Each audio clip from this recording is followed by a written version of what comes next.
Hello everyone, welcome back to a new video. Today I'm showing you the new Cascade Hexagon mold from MoldsandShapes. They had 3 new Cascade mold designs and I'm introducing the Hexagon mold. I want to pour flowers, so I already poured my Mastercast Resin into the mold. And I just showed you how I mixed my white. I used some pigment drops from Etter and also the metallic gold. This is what I mixed. And now I'm starting dropping my resin inks. I'm using here first the butterscotch. It's a resin ink from Octopus, I need to think. So the next 2 resin inks are from Etter. The first color is the coral. And I'm dropping this into the edges of the hexagon mold. So 6 drops. Next color is going to be the gray purple. And I'm dropping this also into the 6 edges or tips of the hexagon mold.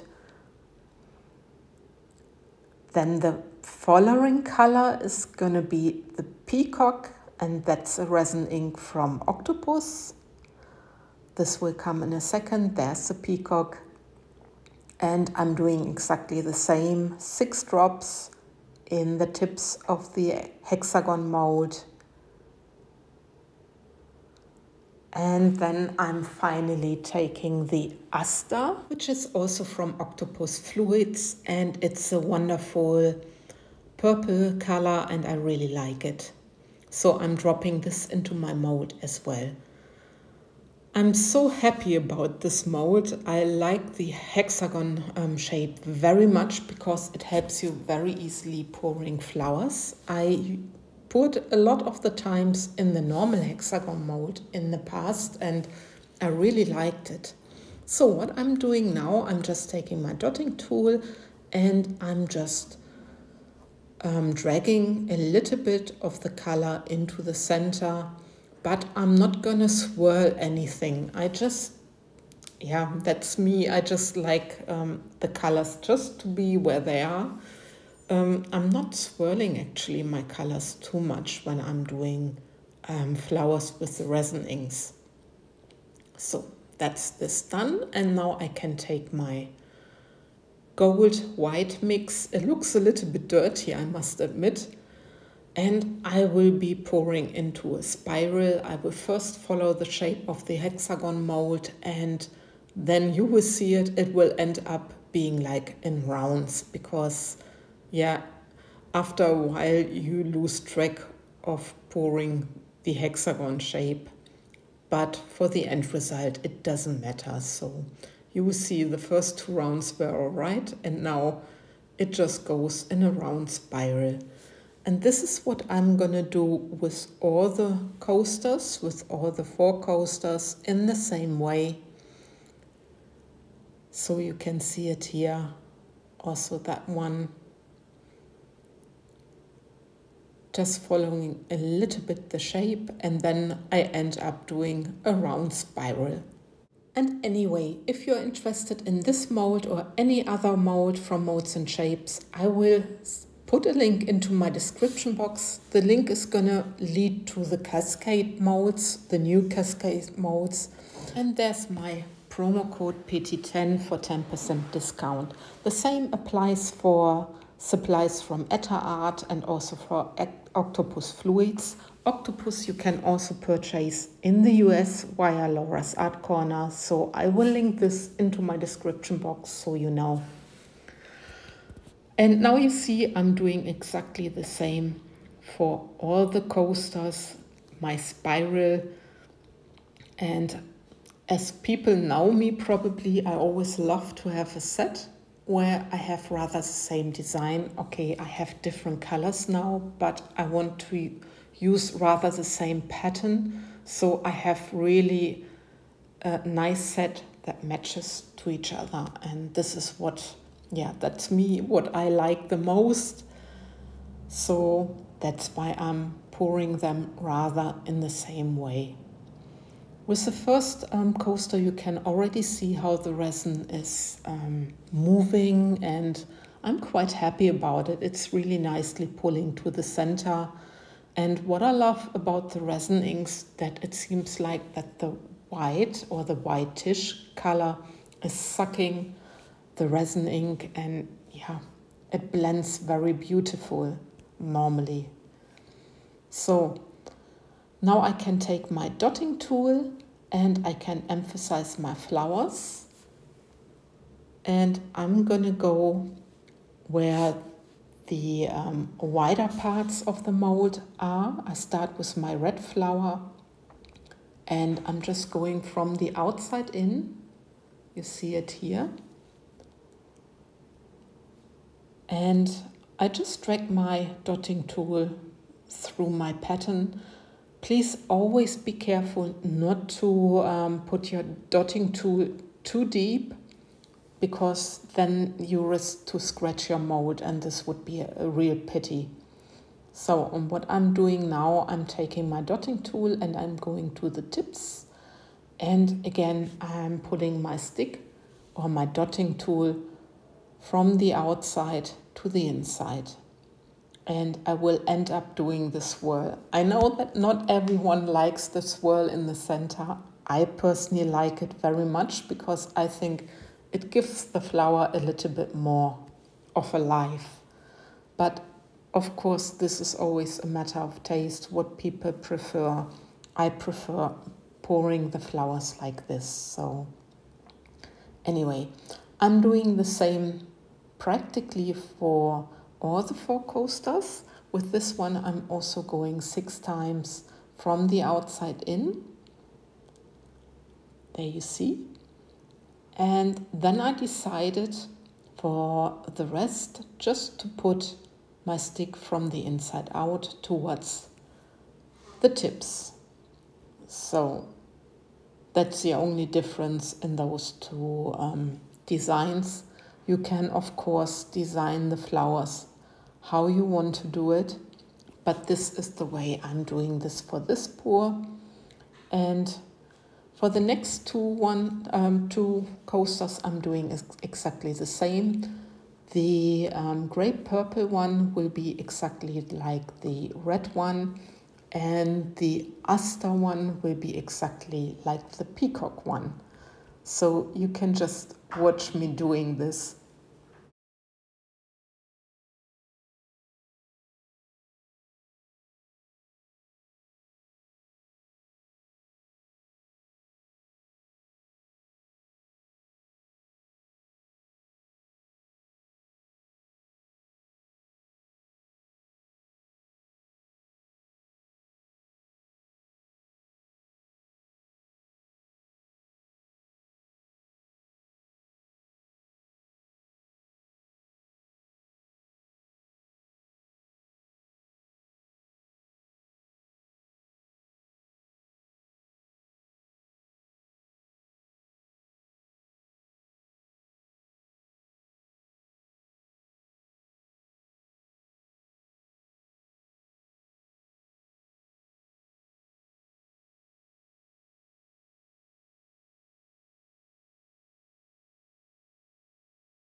So, and now the final swirl, and I'm done with my flower pour.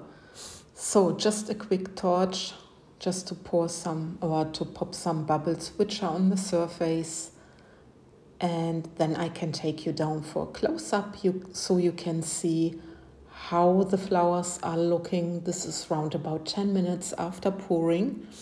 Like I said, did I say this? I used the Mastercast Resin, which is a high viscosity resin, so I didn't have any waiting time. And I think they are really looking very good. And of course, fingers crossed, they're gonna stay like this, that they are not completely blobbing down. So this is always the danger when you do the 3D blooms, but I'm quite hopeful. So this next day, and because I have the last layer left, I only poured my flowers up to the end of the second rim. I can make a back layer with my last layer of the mold. And I'm using black resin ink, which I mixed rather transparent. And for my background, I'm using the Ultracast resin, which is a medium viscosity resin. And I'm now just pouring black mix into the mold, just in the center of the mold. And I tried to divide the black as good as possible, that I have rather the same amount in each coaster. So yeah, that's what I'm doing. And then afterwards, I can already tell you, I can take my golden mix, because I mixed the metal gold powder into the resin, and I tried to make a nice soft crackle effect in gold. So this is my black done, and here's my golden mix, like I said, and I'm pouring this on top of my black color.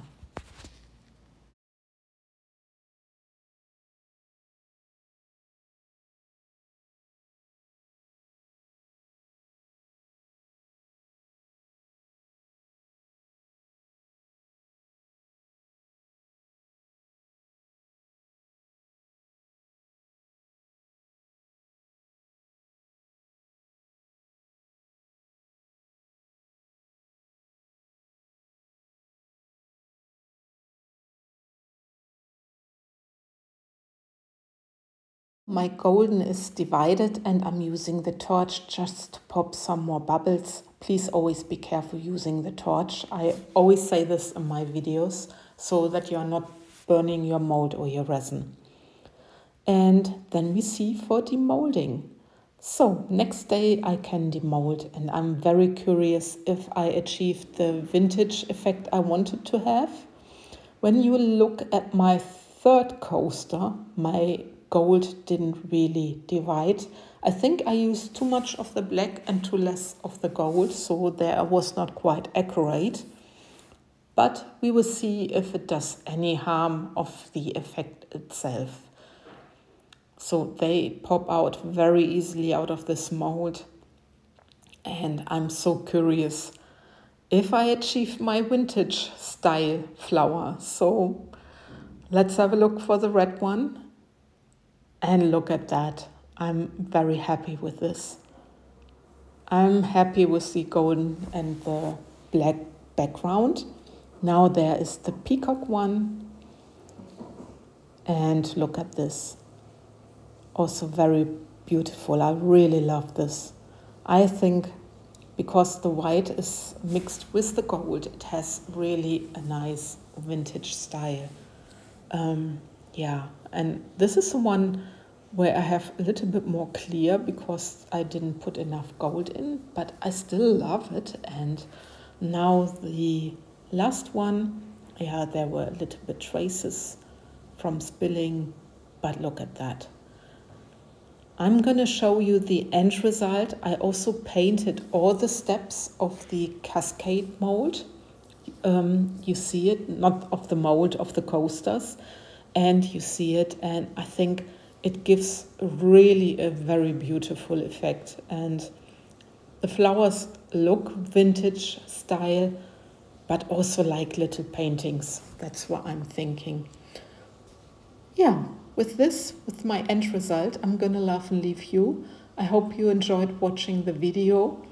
And yeah, take care. Thanks for watching. Bye bye.